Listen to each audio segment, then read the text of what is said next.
for a lot of other synchrotron sources within Europe and in the world, actually.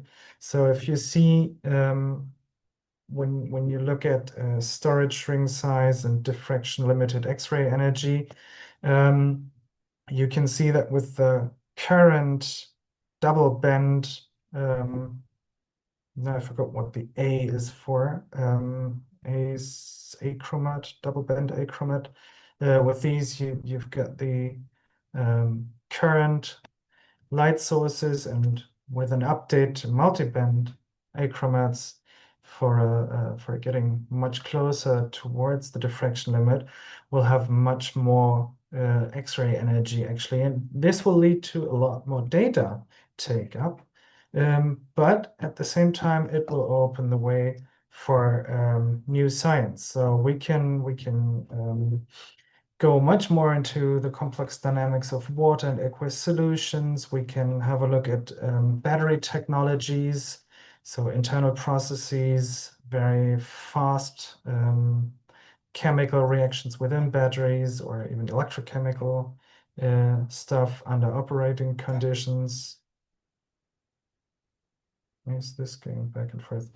Then we can have a look at fine dust, which is, I think, a very known problem today.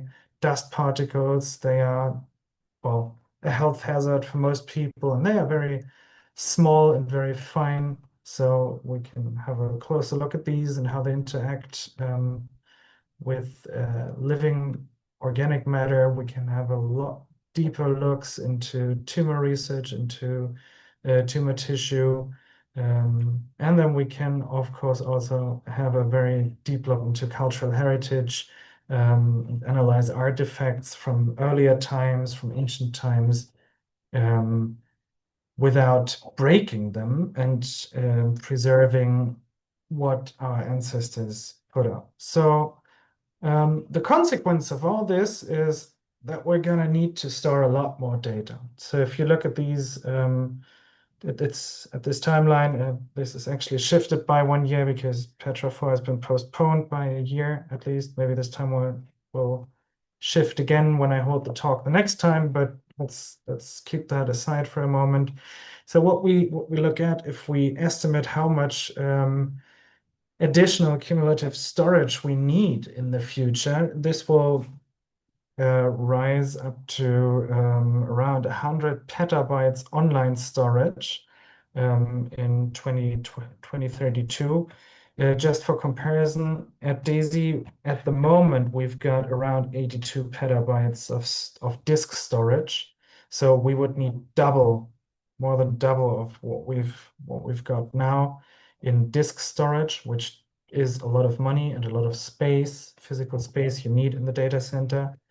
And something more or less similar goes for tape archives. I think at the moment we've got around 200 to 300 petabytes of tape storage, something in that order of magnitude. Or for the sake of argument, let's say it's 200 at the moment. So there again, we need to double until 2032, and this is quite an effort. Which shouldn't go just like that, because yeah, well, data is toxic as well. You can have an LD50 of toxicity data of 2 kilograms per kilogram. All this is gonna hit us very hard if we don't prepare, and if we keep in mind that we actually need the data. So where is it produced and by whom? So the huge infrastructures that are these light sources, they provide more than 200 technologies and techniques for biology, material science, cultural heritage, and a lot more. And for example, in 2019, we had more than 6,300 visits from over 3,000 national and international users at our beamlines. They produce an enormous amount of extremely precious data under the governance of their PI. And now all this data is supposed to become public and open after a certain embargo period. But data that wasn't used in publications is essentially lost, because The future of that data after publication depends essentially on the PI, who will have moved on to the next project. The future of that data is undetermined, and no one except for the original group really understands the details of these collected data sets if we don't annotate and store them properly. And if you analyze the data, it will become even more data. And this is what we hope at least will happen in the future with properly annotated data. So our solution is a catalog where we can store that data in an annotated way, and we'll do that by means of Scicat. Scicat is a community-driven scientific metadata catalog, which is being developed by a consortium, a collaboration within Europe and the US by the listed institutions, plus Dectris Cloud as an industrial partner. So what I'm going to do is I'm going to show you how we employ Scicat for open and fair data. First of all, the architecture at DESY. This is kind of a high-level view. If you look at the production data from beamlines, this will be stored in maybe, let's say, a Dcache instance storage system with the embargoed data in a protected embargo area behind the firewall with an access-controlled internal catalog where only the PI and his or her group have access to their data and so on. And analysis of that takes place on our DESY HPC system. Once the data goes out of embargo, it's going to be, not really duplicated, but at least made available in a public space with an open catalog and with open infrastructure fit for data exploration, so that you can have a look at the data close to where it's stored before you start downloading it.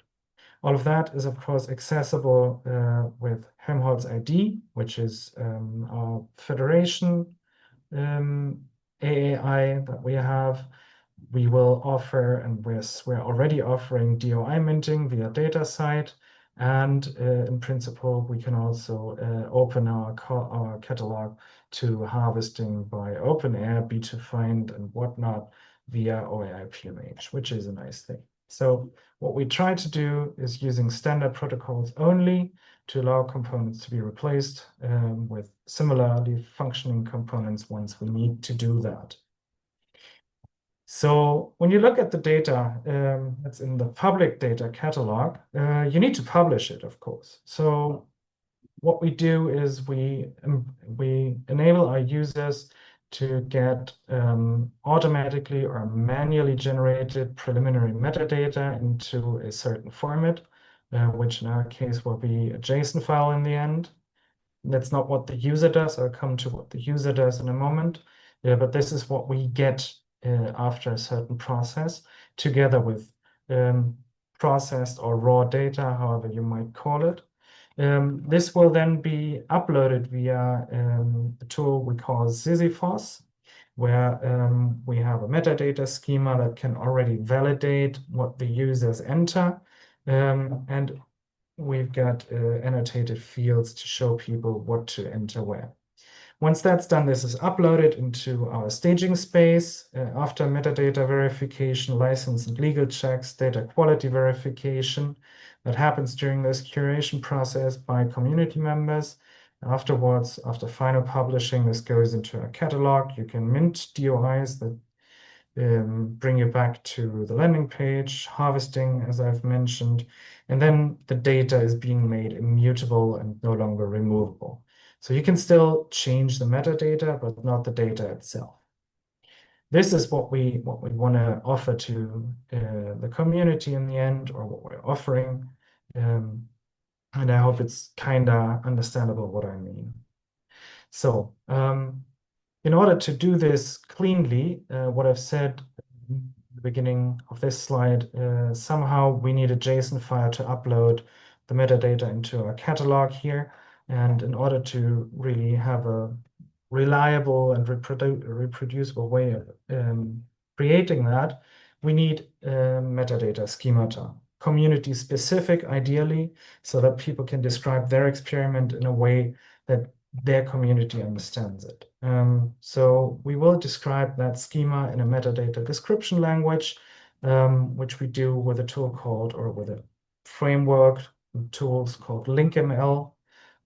This can, for example, give us a JSON schema, which we can then register in a GitLab repo for different communities. In this case, we've already got one for reflectivity based on the ortho metadata schema, of course, thanks to Julia from Bridget's group. She did that.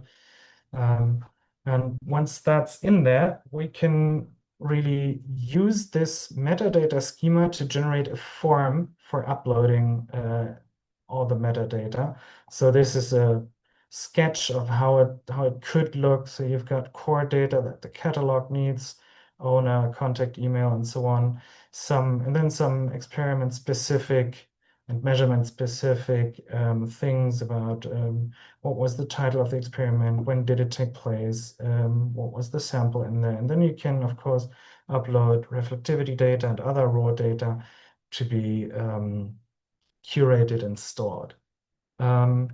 These metadata schemata are made from building blocks that Philip Yort came, or at least sketched out. So with these building blocks where you can have different things you can put together into a metadata aggregate, like bibliographic data, data about participants, about the diffractometer used, about the sample, and so on. You can validate your data set that's being aggregated from different data sources, mapped onto something else, and then put into interoperable data formats, data products, so to speak, like Scicat datasets, Nexus files, whatever you want. So by design, this brings us closer to interoperability by being highly modular and easily reusable. So this form, you've seen it already, and I just see now that this is, actually this should be sample, not experiment again, but doesn't matter. Yeah, this is what I showed you before. So when you've got this, people can really use this to enter their data very easily, which is then combined with your reflectivity data, generates the metadata fit for Scicat, and stores the raw data on a storage system. So now we've got a fully automated data pipeline that brings people closer to having an easy way to upload their data. Then we've got, of course, the further landscapes where we want to establish this not only for Daphne and not only within Germany, but also with another consortium, another another NFDI consortium called Punch for the high energy physics. They've got another catalog. These together, thematic catalog, Scicat, ILDG configuration catalog, for example. We want to offer all of this within HIFIS, which is a Helmholtz-specific infrastructure for federated web services. And from there, we can go via the NFDI candidate node, maybe the Panos candidate node, into EOSC for everyone to use that within Europe. If you look at this in a bit more detail, I really need to show this picture because it took me a long time to make it. And this is kind of oriented along the ARC blueprint architecture. For those of you who don't know this, this is a way of setting up interoperable authentication and authorization infrastructures where you have a federation trust layer where all the institutes say, my services trust an identity proxy to really get people who identify and authenticate themselves via their home IDP, which is the identity provider, towards this identity proxy, so that I've got, as a service provider, I can get a unique identity by anyone who can authenticate and authorize themselves towards this proxy. And I can impose additional policies. I can get additional attributes in there for whatever the services need. And this opens up a way to, within a community, have people use federated services like storage and data catalog from one institute next to a Jupyter Hub from another institute, and so on and so forth. And within EOSC, we are establishing a trust relationship between identity proxies so that we can even broaden the community of people who can use services while they use their own home identity without the need to create new identities and usernames and passwords all the time. So this is the next wave for synergies by interoperability. And if you look a bit closer with this mutual trust, we hope to establish ourselves here as a storage service and data catalog, so that people can really build upon this and use it as they see fit. And with that, I am through, and I hope, and I think you're maybe not the right community to advocate against spreadsheets, but I'll do it anyhow. Please, metadata. If you want this, to be usable and machine actionable, I'm an advocate of machine readable files, machine actionable data formats instead of spreadsheets. They are good for discussion, but not for machines in themselves. And this is what we need in the end if we want to get a grasp on all the data that's out there. So thanks a lot for listening, and I'm open to questions after the next talk. Thanks.